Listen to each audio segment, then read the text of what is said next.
Good morning, everyone. Day one of devotions with me. They'll just be short and sweet, but hopefully you'll get something out of them to encourage you onto your day.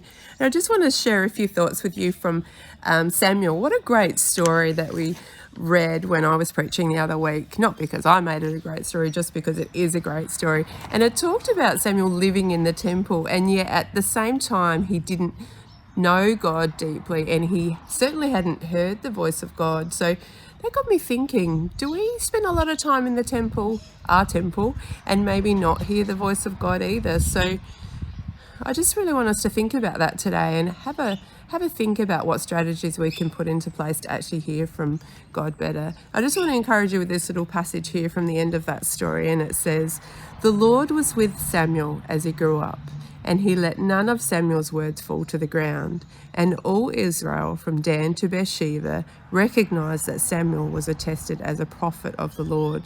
The Lord continued to appear at Shiloh, and there he revealed himself to Samuel through his word." So, you might feel like you've had a slow start with your faith, or maybe a bit of a pause on your ability to hear from God. But I just want to encourage you, God is with you and he is listening to you. And just take some time to be with him. So there's two things I can encourage you to do today. One of them is just stop, find some moments to hear from God today. Just have a pause, have a listen, maybe sit in stillness for a moment and actually hear from God, because he is waiting to speak to you. And it may not be how you think it's going to be, but he's waiting to speak to you. The other thing we learned from that story about Samuel is that God speaks through his word.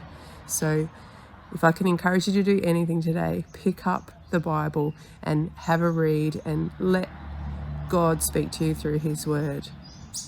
Finally, I just want to encourage anyone that's hanging on to the fact that their kids maybe have walked away from their faith, that God's words do not return void. So just want to be with you in prayer today as you believe for your kids to return to their faith. So we're going to all believe for that together, hey? So bless you as you get on with your day. Grab a Bible, grab some moments with God. Have a great day.